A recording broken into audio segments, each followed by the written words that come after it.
आशीष और रिया उस रात 10 बजे की बस से उनके एग्जीबिशन के लिए दिल्ली के लिए निकलने वाले थे। आशीष और रिया ने बड़ी मेहनत से खुद की एक आर्ट गैलरी खड़ी की थी और उन्होंने उस एग्जीबिशन के लिए भी बहुत मेहनत की थी। उन्होंने उनका ज़रूरी सामान पैक किया और वो बस स्टैंड की तरफ निकल पड़े। दोनों बस स्टैंड पहुँचे और बस का इंतज़ार करने लगे। उन्होंने बस का बहुत इंतज़ार किया पर बस का कोई ठिकाना नहीं था। आशीष देखो, कैब बुक कर लेते हैं। सड़क पर पसरा सन्नाटा देखकर रिया थोड़ी चिंतित होते हुए बोली।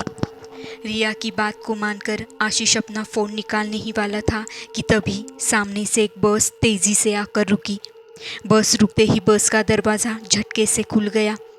बस में अंदर झांकते हुए आशीष ने पूछा, सिविल लाइंस जाएगी क्या ये बस? अंदर बैठे भावहीन चेहरे वाले व्यक्ति जो कंडक्टर था, उसने कहा, हाँ। उसका गंभीर चेहरा देखकर आशीष कुछ सोच ही रहा था कि रिया उसका हाथ पकड़कर तेज़ी से बस में चढ़ गई। बस पूरी भरी हुई थी। बस बैक सीट खाली दिखाई दे रही थी। दोनों तरफ की सीट के बीच बनी लेन से गुजरते हुए दोनों पीछे तक जा पहुँचे। उस लेन से गुजरते हुए आशीष ने एक बात महसूस की कि सभी के चेहरे नीचे झुके हुए थे। पीछे बैठे हुए आशीष ने ये बात जब रिया को बताई तो वो बोली, रात का समय है, ज़्यादातर लोग सो ही रहे होंगे। उनके बैठते ही खट की आवाज़ से मेन डोर बंद हो गया और घर की आवाज़ के साथ बस चल दी। अब रात गहराती जा रही थी। रिया के साइड में एक करीब 10-12 साल की एक लड़की बैठी थी। रिया उसको देखकर मुस्कुराई, लेकिन वो लड़की पत्थर की तरह बैठी रही। उसकी मासूमियत ने रिया का ध्यान उस लड़की ने अपनी ओर खींच लिया। कला की पारखी रिया उसे जल्दी से जल्दी अपनी ड्राइंग शीट पर उतारना चाहती थी। थोड़ी देर शांति रही। बस भी तेज़ी से दौड़े जा रही थी। लड़की को अपनी तरफ देखते देख रिया उससे बात करते हुए बोली, हेलो बेटा, आप अपना स्केच बनवाओगी? लड़की अब भी शांत थी, लेकिन उसने हाँ में सर हिला दिया था। धीरे धीरे बस में अजीब सी आवाज़ें आने लगी, जैसे कि शायद कोई रो रहा था। धीरे धीरे आवाज़ बढ़ने लगी। घबराकर आशीष ने अपने से थोड़े आगे वाले यात्री से पूछा, जो सिर झुकाए बैठा था, क्या हुआ? ये कैसी आवाज़ें आ रही है बस में? जैसे ही उस व्यक्ति ने सिर उठाया, उसका आधा चेहरा जला हुआ था। देखकर रिया की चीख निकल पड़ी। वो इंसान बोला, शायद आगे किसी को कोई चोट लगी है, इसलिए रो रहा है। धीरे धीरे बस में रुदन बढ़ता जा रहा था। रिया ने देखा कि उस लड़की का चेहरा पत्थर जैसा था, लेकिन उसकी आंखों से लाल आंसू बह रहे थे। आशीष और रिया अब पूरी तरह से घबरा चुके थे।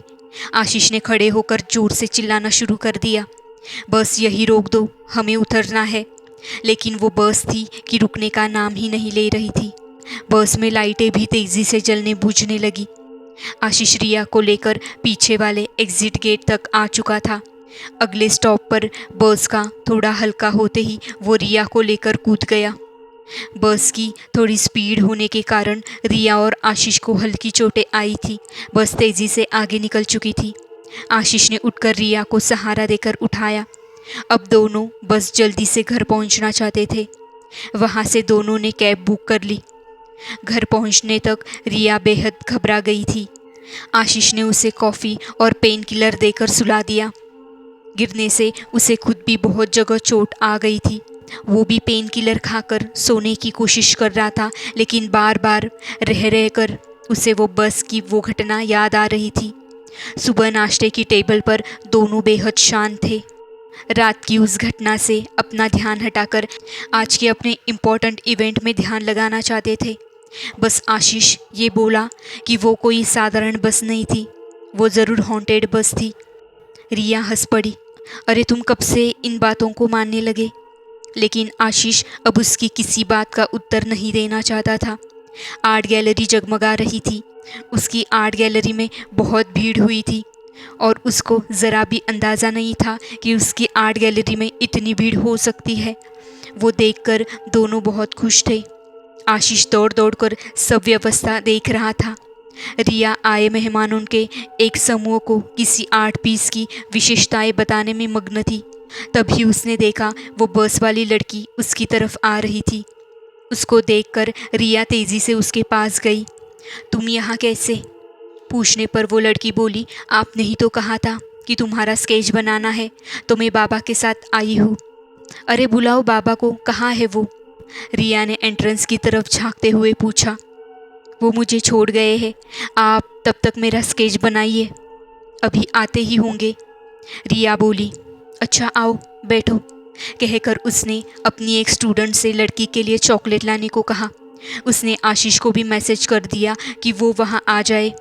रिया जल्दी से जल्द आशीष को दिखाना चाहती थी कि देखो ये लड़की आई थी।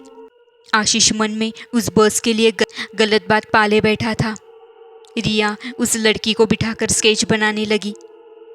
मैडम, ये चॉकलेट किसको देनी है?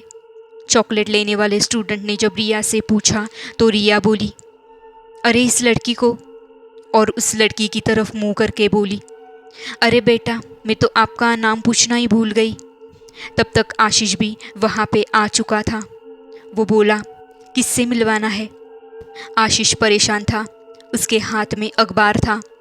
मैडम, आप किससे बात कर रही है? यहाँ तो कोई भी नहीं है। रिया को चॉकलेट देता हुआ वो स्टूडेंट आगे चला गया। अब रिया के माथे पर पसीना आ गया था। देखो रिया, हम जिस बस में बैठे थे उसका कल सुबह ही एक्सीडेंट हो गया था और सारे यात्री मारे गए थे। आशीष की आवाज़ उसके कानों में दूर से आती महसूस हो रही थी। सामने बैठी लड़की मुस्कुरा रही थी। कोई मुझे नहीं देख पाएगा, सब भूत समझते हैं ना मुझे। आपने मेरा स्केच बनाने को कहा था, मैं सिर्फ आपको दिखूंगी, आप मेरे बहुत सारी स्केच बनाना। रिया की आवाज़ उसके गले में घुटती हुई महसूस हो रही थी और उसके हाथ बिना उसके नियंत्रण के उस लड़की का स्केच बनाने में व्यस्त थे। तो दोस्तों, ये कहानी आपको कैसी लगी हमें कमेंट्स में ज़रूर बताना और हमारे चैनल को सब्सक्राइब करना ना भूलें। धन्यवाद।